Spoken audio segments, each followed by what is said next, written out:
교회를 다닌다면 다 알만한 그런 헬라어 단어가 하나 있습니다. 무엇일까요? 오늘의 주제와도 같은 코이노니아입니다. 오늘은 이제 소그룹 네 번째 시간 이 코이노니아인데요. 코이노니아라는 이 단어는 우리에게 꽤나 친숙합니다. 그리고 번역을 하지 않아도 누구나 다 알만한 그런 단어가 되었습니다. 제가 중고등학교 때는 그 예배를 마치게 되면 2부 순서가 있었는데요. 2부 순서 이름이 코이노니아였습니다. 한국말로 이렇게 이제 친교의 시간이라고 이렇게 했었는데요. 그때 주로 이제 레크레이션 위주로 그렇게 프로그램들을 많이 했었습니다. 생각이 나는 것은 뭐 당신의 이웃은 누구입니까? 혹은 뭐 가끔은 닭싸움 같은 것도 했었고요. 뭐 말타기 이런 것도 했던 기억이 납니다. 아무튼 그 코이노니아 시간에 각종 게임을 하면서 놀았던 그런 기억이 납니다.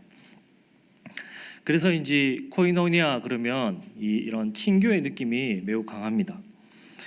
왠지 이례적이고 단편적이고 또 피상적인 그런 느낌이 듭니다.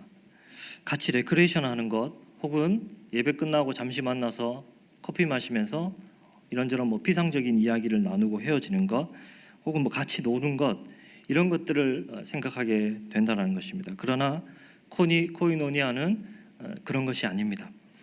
코이노니아는 친교라고도 말할 수는 있지만 친목의 의미는 아닙니다. 단순한 그런 친목의 의미는 아닌 것입니다. 코이노니아는 신약에 모두 19번이나 나오게 됩니다. 모두 이렇게 비교해 보면은 코이노니아가 등장하는 단어를 비교해 보면은 그 뜻의 다양함들을 우리가 알 수 있겠지만은 크게 세 가지 정도로 이렇게 나눌 수 있는데요. 무엇이냐면 바로 교제와 사귐과 그리고 참여 이렇게 말할 수 있다는 겁니다. 우리 모두가 알다시피 이 사귐, 이 교제에는 모든 신자의 이 교제의 방향은 두 가지가 있죠. 하나는 하나님과의 그 사귐, 하나님과 그를 믿는 백성들의 그 친밀함을 이야기하는 것이죠. 또 하나는 사람과 사람과의 사귐입니다. 하나님을 믿는 그리스도인들 간의 그런 공통적인 믿음과 경험과 교제, 사람과의 사귐. 그래서 항상 이 두 가지의 이 방향성이 있다라는 겁니다. 예수님께서도 모든 율법의 강령이 하나님을 사랑하고 이웃을 사랑하는 것이다라고 말했습니다. 그래서 이 두 가지가 이루어져야지 성경에서 말하는 그런 코이노니아라고 이렇게 말할 수 있습니다. 근데 가끔 간혹 이 둘 중에서 한 가지만 추구하는 사람들이 생각보다 많다라는 겁니다. 하나님과의 그 코이노니아만 추구하는 사람들이 있습니다. 그래서 내가 예배드리고 축도하면 이제 빨리 나가기 바쁜 그런 사람들이 있는 것이죠. 예배 드릴 때는 마치 하나인 것처럼 서로를 향해 바라보면서 또 노래를 축복송을 부르고 그렇게 이제 좋은 시간들을 가졌는데 끝나고 나면 어떻게 됩니까? 철저하게 개인으로 돌아가는 것이죠. 그래서 이제 집에 갈 때는 애써 사람들과 눈을 마주치지도 않고 또 인사를 하지도 않고 빨리 가야 한다, 서둘러 가야 된다는 것처럼 그렇게 나가는 것이죠. 뭐 물론 바쁜 일이 있을 수도 있지만 그런데 내 가까이 오지 말라고 이미 선을 긋고 있는 것이죠. 반면에 또 사람과의 그 코이노니아만 추구하는 사람들이 있습니다. 어떤 모임들은 다 참석하고 또 사람들과 같이 식사 교제도 많이 나누고 활동도 많이 하고 또 때로는 봉사도 합니다. 그런데 정작 하나님과의 그 관계에 대해서는 전혀 돌보지 않는 것이죠. 오늘 성경에서 말하는 그 코이노니아가 무엇인지 우리가 정확히 좀 이해하고 또 코이노니아를 어떻게 누리며 또 소그룹 속에서 이 코이노니아를 어떻게 이루어갈지 우리가 생각해 볼 수 있는 그런 시간이 되기를 원합니다. 우선 이 질문부터 시작을 해야 될 것 같습니다. 어떤 질문이냐면 하나님께서는 세상을 창조하시기 전에 무엇을 하고 계셨을까? 세상이 없던 시절 삼위 하나님께서는 도대체 무엇을 하셨을까?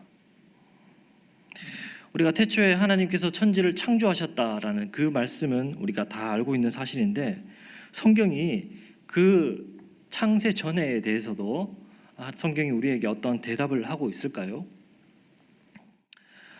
요한복음 17장 5절에 보게 되면은 제가 프린터 그 옆에 보면은 다 말씀이 나와 있습니다.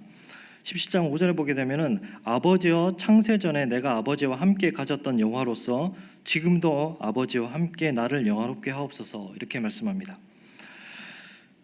예수님께서 십자가에 잡히시기 전날 밤에 홀로 주님께서 하셨던 그 기도에서 한 가지의 그 실마리를 제공해주고 있는데 삼위 하나님께서는 세상을 창조하시기 전에 무엇을 하고 계셨는가 하면 영광을 누리고 계셨다라고 말합니다. 정확하게는 아버지가 아들을 또 아들이 아버지를 영화롭게 하고 계셨다라고 말합니다. 요한복음 17장 24절에 보게 되면 아버지여 내게 주신 자도 나 있는 곳에 나와 함께 있어 아버지께서 창세전부터 나를 사랑하심으로 내게 주신 나의 영광을 그들로 보게 하기를 원하옵나이다 이렇게 말씀합니다. 또 한 가지 더 단서가 있는데 무엇이냐면 창세전부터 아버지께서 나를 사랑하셨다 이렇게 말씀합니다. 그렇다면 세상을 창조하시기 전에 이 삼위 하나님께서 무엇을 하셨는가 하면 바로 서로가 서로를 영화롭게 하시면서 영광을 누리고 계셨다. 그리고 그 사랑의 관계 속에서 아들은 아버지의 기뻐하신 바가 되고 아버지는 아들의 기뻐하신 바가 되어서 서로를 기쁘게 하며 서로를 즐겁게 하는, 이것이 바로 세상을 창조하시기 전에 하나님께서 하셨던 일이고 또 하나님께서 존재하셨던 방식이었다라는 겁니다. 근데 이제 서로를 영화롭게 했다라는 것이 사실 조금 모호합니다. 이것이 좀 너무 종교적인 그런 단어인 것 같기도 하고 무슨 말인지 사실 잘 와닿지 않습니다. 서로를 영화롭게 했다. 하나님께서 누리고 계셨던 그 영광이라는 것은 도대체 무엇이었을까요? 그것은 무엇이냐면 완전한 행복과 완전한 기쁨과 완전한 만족, 이것을 의미하는 것입니다. 영원전부터 하나님께서는 성부와 성자와 성령으로 계시면서 서로를 한없이 사랑하시고 서로를 위하시고 서로를 즐거워하셨습니다. 완전한 영광 가운데 그 완전한 행복을 누리고 계셨다라는 것입니다. 그 행복은 다름 아닌 삼위 하나님의 그 교제 가운데 누렸던 기쁨과 영광의 충만이었습니다. 이것을 우리가 무엇이라고 얘기하냐면 바로 코이노니아라고 말한다는 겁니다. 그러니까 하나님은 무엇을 하고 계셨는가? 서로를 영화롭게 하시며 그 가운데 코이노니아를 이루시며 행복을 누리고 계셨다라는 것입니다. 이것이 하나님께서 하셨던 일입니다. 하나님은 무엇을 해야 기쁜 것이 아니라 그 공동체적으로 그렇게 존재하고 계시는 일이 하나님에게는 행복이었고 하시는 일이었다라는 겁니다. 사실 우리의 행복도 다 여기에 있습니다. 대단하게 이룬 성과가 없다 하더라도 나의 그 소속된 그 공동체가 있고 또 그 속에서 친밀한 그 관계가 있다면 그것에서 우리는 비로소 행복감을 느끼는 것이죠. 가족이 무사하게 함께 저녁에 모여서 소박하지만 식사를 나누며 담소를 나누며 교제하는 것, 그것이 행복 아닙니까? 가족이 또 서로를 이렇게 정말 밀어주면서 일으켜주고 세워주고 또 나보다 나를 더 위해주고 사랑하면서 정말 그러한 그 가족의 관계 속에서 좀 행복감을 누리지 못할 사람들이 누가 있습니까? 하나님은 삼위로 존재하시면서 정말 그렇게 서로를 위하시며 서로를 영화롭게 하셨습니다. 그 하나님의 교제 안에는 조금의 불일치도 갈등도 시기도 또 원수 맺음도 없었습니다. 그것이 바로 삼위 하나님의 교제였고 이런 교제는 완전한 기쁨과 또 완전한 행복과 만족을 낳았다라는 것입니다. 우리가 신앙생활을 하면서 자꾸 그 행복을 잃어버리는 사람들을 간혹 보게 됩니다. 정말 신앙생활을 하면서 우리가 행복을 잃어버렸다면 무언가 잘못되었다라고 생각하시면 됩니다. 내 속에 기쁨이 없다면 무언가 잘못되었다라고 생각하시면 됩니다. 신앙생활에서 행복이 없으면 다시 점검해야 됩니다. 신앙생활을 하면서 어떠한 고통과 또 어떠한 좌절이 있을 수는 있지만 그러나 우리의 이 마음속에는 빼앗을 수 없는 그 누구도 빼앗을 수 없는 그 행복이 자리 잡고 있습니다. 무언가 우리가 교리를 다 알고 모든 걸 다 알아야 기쁜 것이 아닙니다. 여러분 다 경험해 보셨겠지만 정말 우리가 무언가 알지 못할 때, 뭘 모를 때 정말 기뻐서 열심히 한 적이 있지 않습니까? 저도 그런 적이 있습니다. 뭐 제대로 아는 것도 하나도 없었는데, 그런데 이 마음속에 행복이 막 샘솟아서 그 행복 때문에 기뻐서 막 열심히 했었던 그런 기억이 있습니다. 정말 신앙인에게는 알 수 없는 그 행복과 기쁨이 있다라는 것입니다. 상황은 내가 기뻐할 상황이 전혀 아닌데도, 그런데 그런 상황 가운데 내가 기뻐하고 또 내가 평안하다 이렇게 고백하게 되는 것입니다. 하나님께서는 그렇게 삼위 하나님의 그 공동체적인 존재로 계시다가 그 가운데서 기발한 생각을 하게 되셨던 것입니다. 그것은 무엇이냐면, 이 삼위 하나님께서 누렸던 그 완벽한 그 기쁨을 이 기쁨을 누릴 수 있는 존재를 만들면 어떨까? 우리만 누릴 것이 아니라 이 기쁨을 함께 나누어 줄 수 있는 그런 대상을 만들면 어떨까? 그런 생각을 했던 것이죠. 그래서 하나님은 창세전에, 정말 세상이 아직도 있기도 전에, 그때 정말 세상에 없었던 저와 여러분들을 하나님은 생각을 하셨던 것입니다. 그리고 저와 여러분들에게 그 하나님의 행복을 나누어 줄 것을 생각을 하셨습니다. 그래서 하나님은 땅을 지으셨고, 또 에덴이라는 그런 공간을 만드셨고, 또 그곳에 사람을 두셨던 것입니다. 그리고 하나님은 하나님 안에 있었던 그 내재된, 그 응축된 그 기쁨, 그 행복을 고스란히 그 사람에게, 또 그 에덴으로 흘려주기를 원하셨던 것입니다. 영원 전부터 교제하며 누리고 계셨던 그 삼위 하나님의 기쁨은 이렇게 세상을 창조하시는 그런 동기가 되었습니다. 그래서 창조 세계는 정말 그 하나님의 그 공동체적인 그 DNA, 그 기쁨의 DNA를 물려받아서 그 기쁨을 이루어지는 곳, 그 기쁨이 실현되는 곳으로 창조되었던 것입니다. 그래서 이 세상을 살아가는 그 삶은 사실 기쁨입니다. 기쁨의 연속입니다. 그래서 하나님은 사람을 어떻게 만드셨는가 하면 바로 하나님의 형상과 모양으로 만드셨다라는 것입니다. 왜냐하면 그 하나님의 기쁨을 느낄 수 있는 존재여야 하기 때문입니다. 하나님이 사람을 하나님의 형상으로 창조하셨다는 것은 그분이 가지고 계시는 그분의 그 어떤 인격적인 부분, 인격성과 도덕적인 속성, 이런 것만을 말하는 것은 아닙니다. 하나님의 형상이라는 것은 더 중요한 것은 뭐냐면 하나님과 소통할 수 있는 그런 존재라는 것입니다. 하나님께서 그 하나님의 기쁨을 흘려줄 수 있는 그러한 존재라는 것입니다. 하나님의 완전하고도 넘치는 그 기쁨을 흘려주시라고 하나님은 사람을 하나님의 형상으로 지으셨습니다. 이 하나님의 형상이기에 하나님과 코이노니아가 가능해지는 것입니다. 원래 사람은 하나님과 교제하며 그렇게 살도록 지어졌다라는 것입니다. 요즘에 보면은 어느 때보다도 그 반려견을 많이 키우고 있는 그런 시대입니다. 반려견에 대해서 정말 어떻게 보면 사람 이상으로 더 애정과 관심을 그렇게 쏟는 그런 가정도 많이 봤습니다. 그런데 누구도 그런 반려견에게, 개에게 내가 이 개와 교제한다 이런 이야기를 하는 사람은 없습니다. 그런 말을 쓰지 않습니다. 놀아준다고 말하지 이 반려견과 교제한다라고 이렇게 말하는 사람은 없습니다. 왜냐하면 그것이 이루어지지 않기 때문입니다.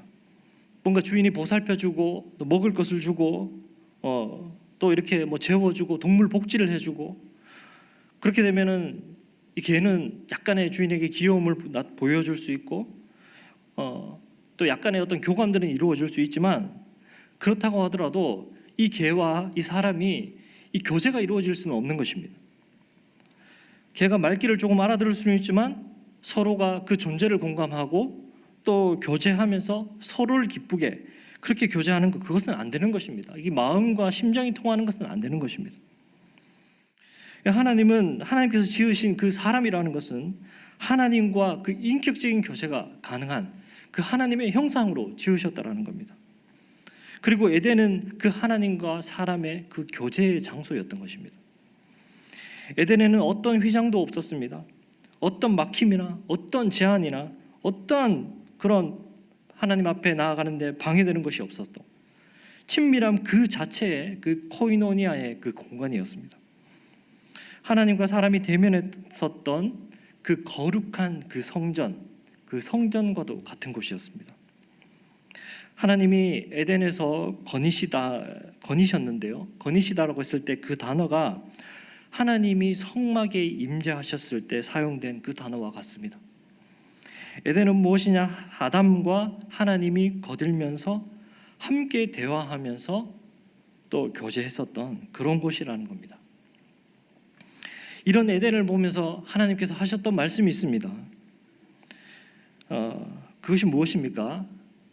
바로 좋았다, 보시기에 좋았다라는 것이죠. 삼위 하나님의 그 영광스러운 그 코이노니아가 이 에덴으로 흘러가고 에덴에 확장되고 그런 기쁨의 교제가 충만한 그런 세상을 보면서 하나님은 좋았다라고 이렇게 말씀하셨습니다. 좋다라는 것은 토브라는 것인데요. 이것은 관계적인 그런 단어입니다. 하나님께서 지으신 그 피조물들의 그 탁월성 그런 것도 물론 보시기에 좋았습니다. 그런 것도 물론 좋은 것입니다.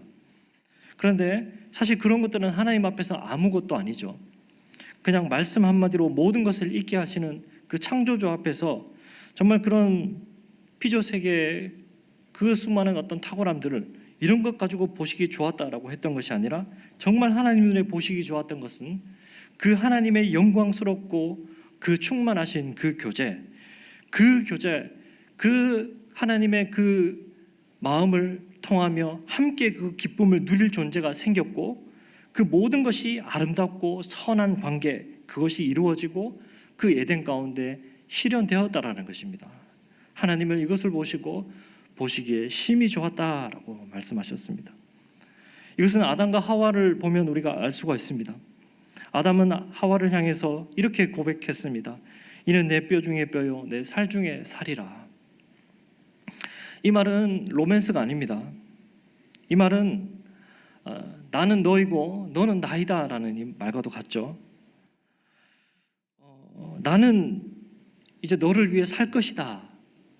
좀 더 풀이하면요, 이제 나는 너를 위해 살 것이다 라는 말과도 같습니다. 내가 너를 위해 살아갈 것이고 나의 모든 수고와 노력과 헌신을 다해서 너를 세워갈 것이고 내 몸과 같이 너를 사랑할 것이다 라는 그런 놀라운 고백이 너 내 뼈 중에 뼈요 내 살 중에 살이다 라는 겁니다.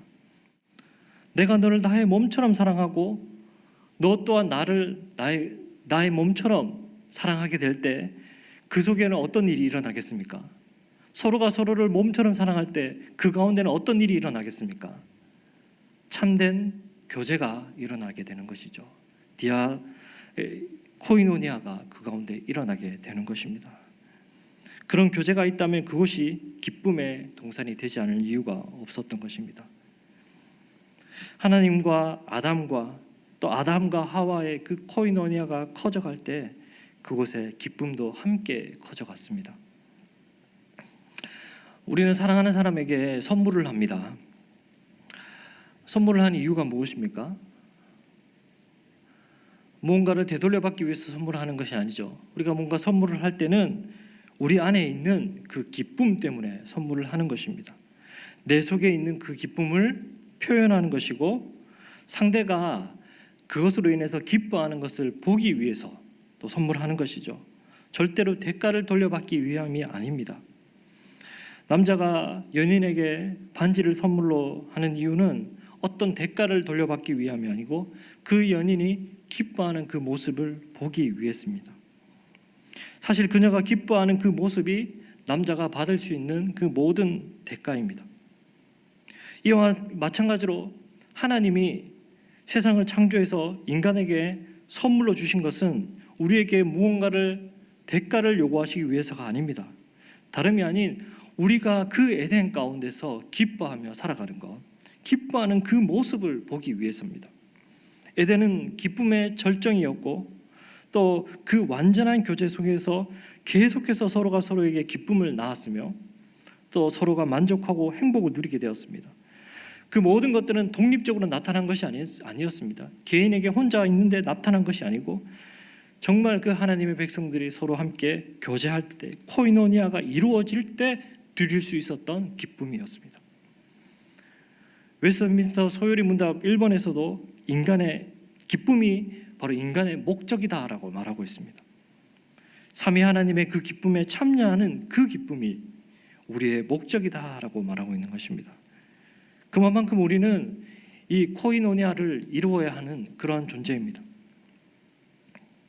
그런데 문제는 그 낙원과도 같았던 그 에덴에서 그 영광스러운 그 코이노니아가 지속되지 않았다라는 것입니다.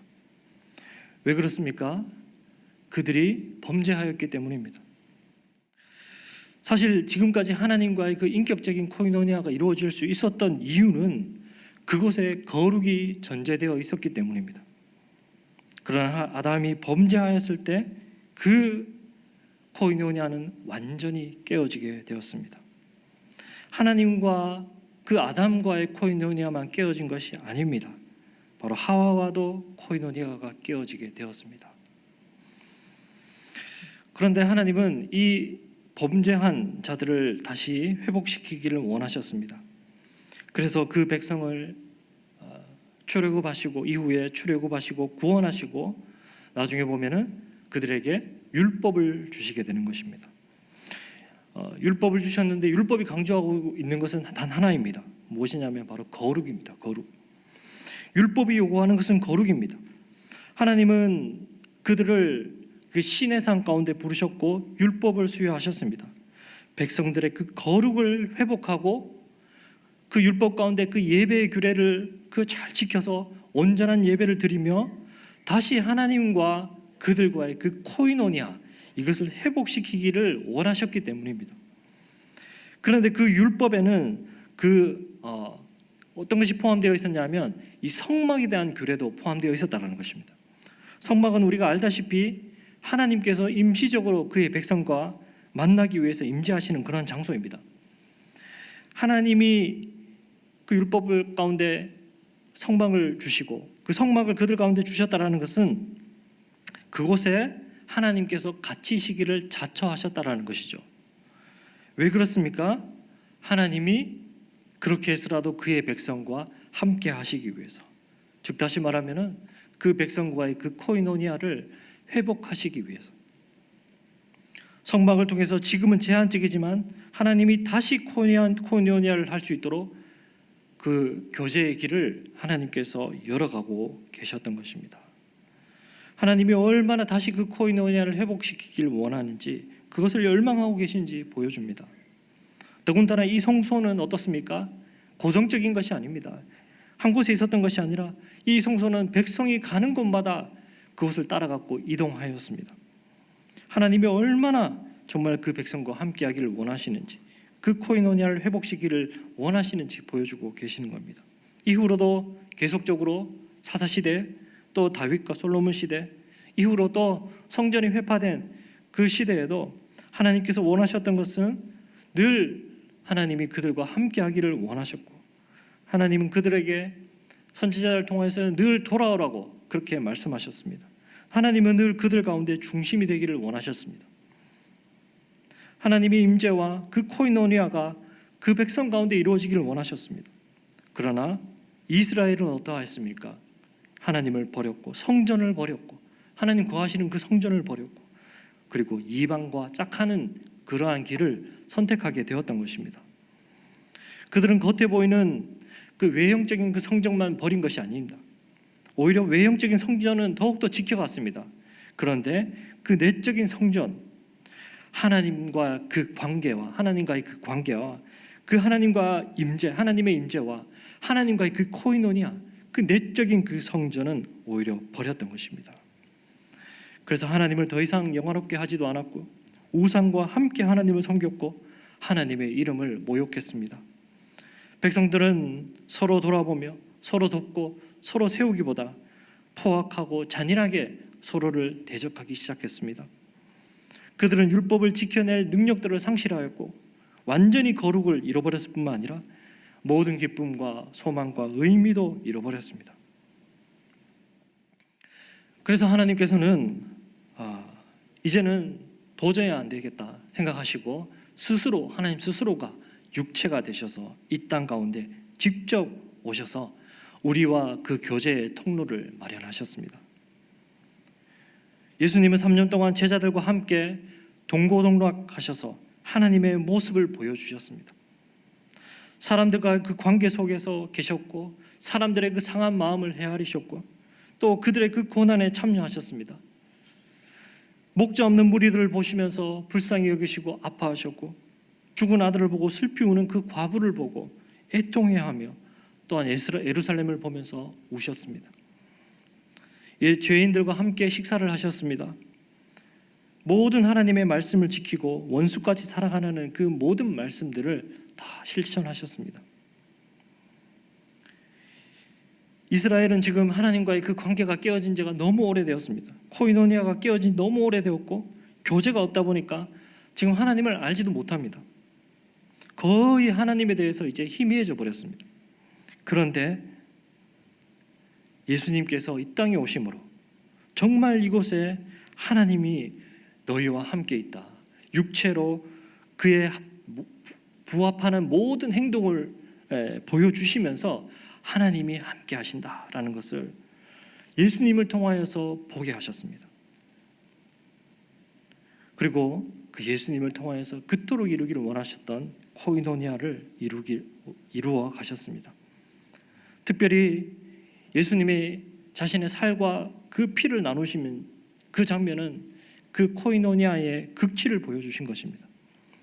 십자가에서 완전한 그 하나님과의 그 화목을 이루게 하시고 벽을 허무시고 코이노니아를 완전하게 회복시켰습니다.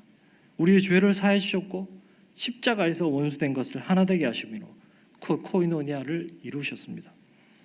그런데 중요한 것은 이 예수님께서 이루어 놓으신 이 코이노니아가 우리의 것이 되는 일만 남았다라는 것입니다.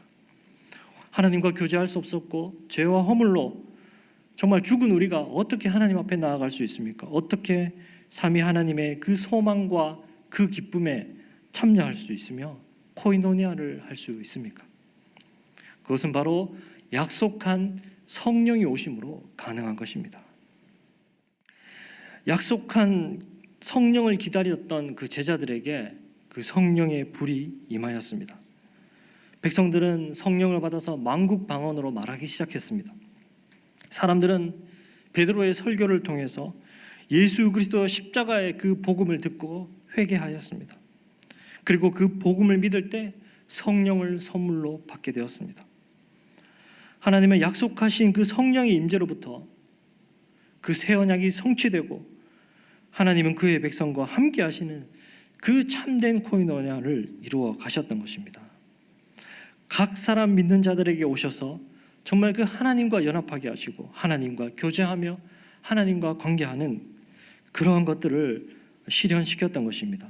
오순절 성령을 받은 사람들은 정말 그렇게 이전에 없었던, 단 한 번도 이전에 없었던 그런 방식으로 존재하기 시작했습니다.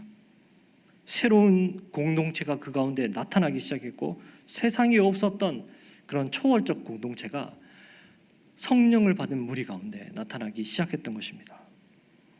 성령에 의해서 시작된 이 코이노니아의 실제가 여러분 어디에서 나타나냐 하면 사도행전 2장 42절에서 잘 보여주고 있습니다. 오늘 본문이기도 한데요. 우리 다시 한번 읽어보도록 하겠습니다. 함께 읽습니다. 시작. 그들이 사도의 가르침을 받아 서로 교제하고 떡을 떼며 오로지 기도하기를 힘쓰니라. 성령을 받았는데 그런데 그 모습이 어떻습니까? 뛰거나 소리 지르거나 이런 것보다는 그들 가운데 나타났던 그 모습은 굉장히 어떤 종교적인 어떤 그런 모습이라기보다는 오히려 사람들 간의 그 관계 속에서 수평적인 그 코이노니아가 훨씬 더 강하게 나타나고 있습니다. 실제로 여러분 성령을 받으면 어떻게 될까요? 성령을 받으면 어떻습니까? 성령을 받은 사람마다 다른 어떤 개인 차이는 인정합니다. 그러나 한 가지 동일하고 분명한 것은 성령을 받은 모든 자에게 무엇이 회복되냐 하면 코이노니아가 회복된다는 것입니다. 옆에 있는 형제 자매를 깊이 알아가고 그 교제가 깊어지고 자기의 유익보다는 그 형제의 필요를 생각하게 되며 관심을 가지고 그들을 돌아보게 된다는 것입니다. 성령을 받은 자에게 나타난 가장 정확한 사실입니다.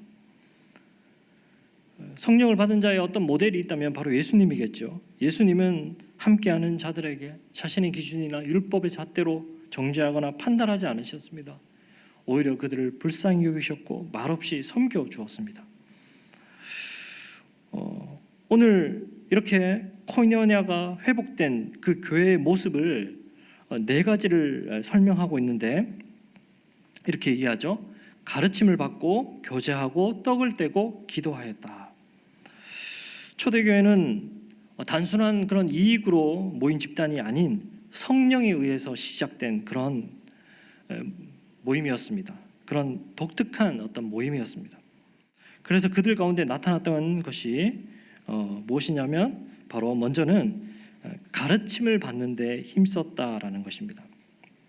성령을 받은 공동체의 실제 첫 번째 모습은 가르침을 받는 데 힘썼다라는 겁니다.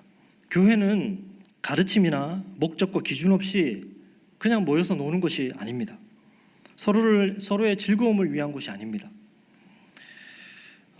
처음에 삼위 하나님의 그 코이노니아 속에 충만한 그 기쁨이 있었고 그 기쁨이 성령을 통해서 우리에게 부어지게 되었다고 제가 지금까지 말씀드렸습니다. 우리는 지금 그래서 함께하는 것이 너무 기쁘고 그럼 기쁨이 다 된 것이 아니냐, 우리에게 이 충만한 기쁨만 있으면 되는 것이 아니냐라고 물을지 모르겠습니다. 그러나 우리 여기서 한 가지 잘 점검하고 가야 됩니다. 교회적인 그 삶에서 가장 중심적인 것은 무엇이냐면 사도적인 가르침입니다. 초대교회는 말씀을 받는데 가장 힘썼습니다. 이 사도적 가르침을 떠나서 어떤 친교나 친목 이런 것들을 도모할 수는 있습니다. 할 수는 있지만 그러나 그 속에서 그 코이노니아, 참된 코이노니아가 이루어질 수는 없습니다. 사도적 가르침은 이 코이노니아의 기반입니다. 이 가르침 위에 코이노니아가 올려져 있는 것입니다. 교회 안에서 이루어지는 모든 활동은 그 성령의 그 내주하심으로 인해서 거룩을 지향하는 것으로 나타나야 됩니다. 근데 그 거룩으로 인도하는 것이 무엇입니까? 하나님의 말씀이라는 거예요. 그런데 그 가르침을 무시하고 그 가르침을 받지 않는다면, 그리고 하나님의 그 말씀의 양식을 먹지 않는다면 곧 생명력을 상실할 수밖에 없다라는 것입니다. 우리가 목장 모임을 시작할 때 목장에서도 중요한 것은 잘 노는 것이 아닙니다. 놀더라도 말씀의 거리 아래서 놀아야 됩니다. 말씀의 전달과 코이노니아가 그 목장 속에 있는가, 이것이 정말 중요하다는 것입니다. 말씀이 무엇을 말하는지 자세히 보고 함께 그것을 고민하고 또 그 말씀 앞에 내가 나아가서 어떻게 살아야 할지 생각하고 또 내가 다른 목원들을 어떻게 도울 수 있을지, 정말 물론 말씀 가지고 한 시간 내내 목장 모임 하는 내내 말씀 가지고 실험하는 것은 아니지만, 그렇게까지 할 필요는 없지만 중요한 것은 정말 이 말씀에 대한 도전이 그 목장 모임 가운데 매번 일어나야 된다는 것입니다. 말씀을 길게 나눌 수도 있고 짧게 나눌 수도 있지만 반드시 있어야 되는 것은 무엇입니까?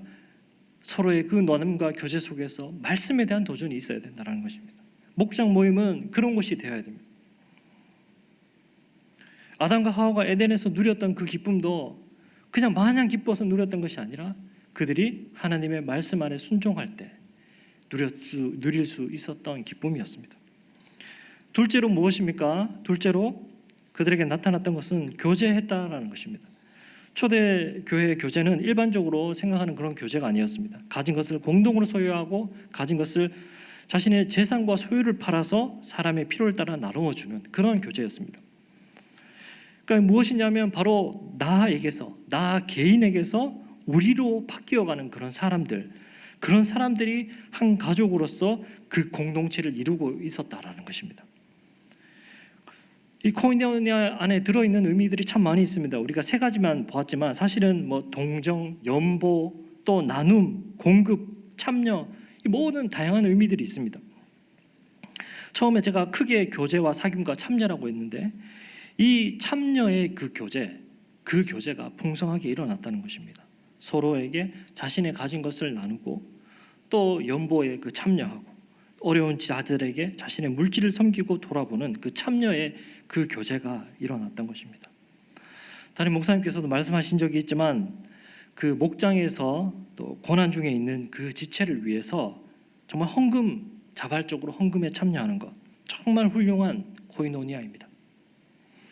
나의 목장이 아니어도 상관없습니다. 누군가 지체의 어려움을 안다면 그러한 목장에서 자발적으로 헌신하고 그 어려움을 극복할 수 있도록 도와주는 것, 정말 좋은 훌륭한 그러한 코이노니아인 것입니다. 세 번째로 또 어땠습니까? 떡을 떼기를 힘썼다라고 말합니다. 이것은 사실 일반적인 그런 식탁 교제가 아니라 그것을 넘어서서 성찬식을 말하는 것입니다. 초대교회는 십자가 죽음과 부활을 기억하면서 생명의 양식인 예수 그리스도를 먹고 마시는 그 은혜를 매일같이 누렸습니다. 원래 사실은 유대인들은 이방인들과 함께하지 않았죠. 그런데 서로 떡을 떼었습니다. 매일같이 만나서 떡을 떼었습니다.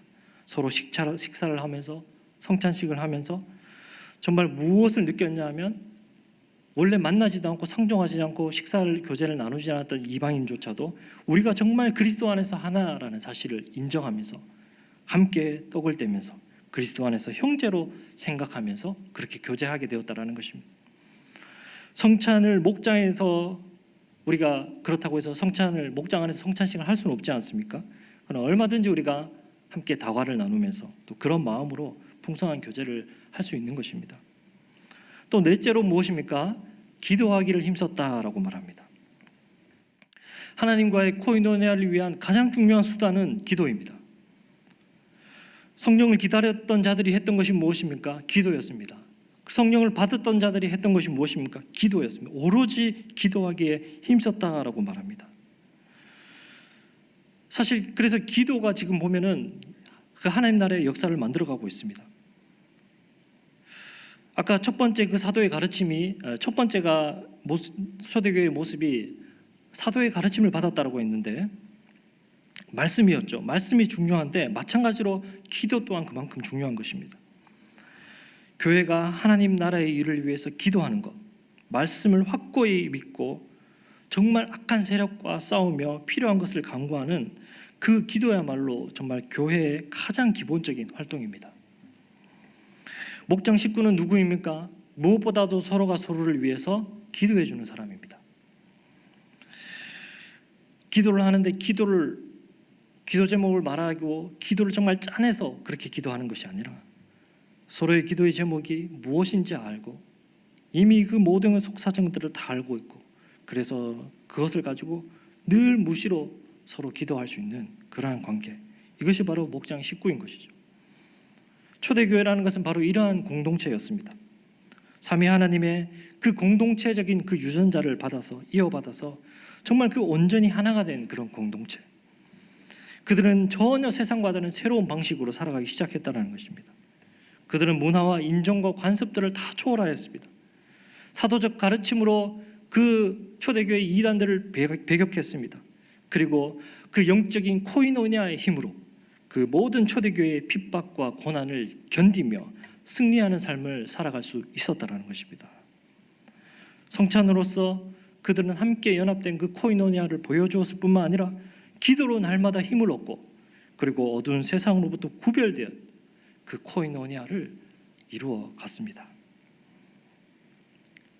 교회는 핍박 속에서 코이노니아를 통한 충만한 기쁨이 있었기 때문에 모든 것을 이겨낼 수 있었다는 것입니다.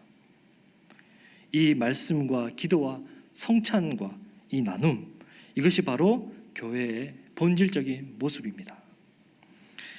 그렇다면 실질적으로 우리가 이제 소그룹 안에서 어떻게 이 코이노니아를 이루어갈지 4W라는 흐름을 가지고 우리가 한번 살펴보도록 하겠습니다.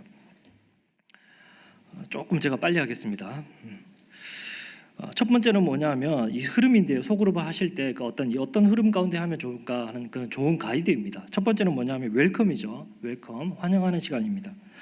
환영하는 것은 서로 가운데 분위기를 부드럽게 하고 또 긴장된 마음을 완화시키고 마음의 벽을 허물고 그렇게 서로 좀 친해질 수 있는 그런 시간이죠. 그래서 이 시간이 뭐냐면 아이스 브레이크를 하는 시간입니다. 아이스 브레이크에 대한 질문들을 준비하셔서 나누면 참 좋습니다. 굳이 이런 것을 하기 싫다면 근황 토크를 하셔도 좋습니다. 지난주에 있었던 중요한 일들 혹은 응답된 기도 제목 같은 거 무엇이든지 나누어 줬습니다. 서로 오래된 목장에서는 서로 잘한다고 생각할지 모르지만 그래도 하면 또 다른 관심이 생깁니다. 가운데 근데 중요한 것은 예민한 주제는 그 가운데 피하는 것이 좋고 예민한 시사와 이슈에 대한 그런 이야기보다는 목원에 대한 관심을 이끌어갈 수 있는 그런 질문들로 하게 되면 좋습니다. 또 그 다음에 이 그런 웰컴의 시간들이 끝나고 부드럽게 끝나게 되면 이어서 이제 예배입니다. 월십입니다. 분위기를 돋구고 아이스 브레이크 시간이 끝난 후에 목장은 자연스럽게 그런 경배의 시간들을 가지게 됩니다. 목장 가운데 우리의 이 모임 가운데 두세 사람 모인 곳에 그들 중에 함께 있다고 말씀하셨는데 이곳에 임재하시는 그 주님을 잠시 동안 경배하고 이 모임 중에 함께 하시기를 같이 기도하고 구하고 또 그렇게 찬양 한두 곡 정도를 같이 부르면서 주님께 집중하는 그런 시간들을 가지는 것이죠. 산만해진 여러 가지 생각들과 또 복잡해진 그런 마음들을 좀 정리하고 성령과의 그 코이노니아를 구할 수 있는 그런 시간들입니다.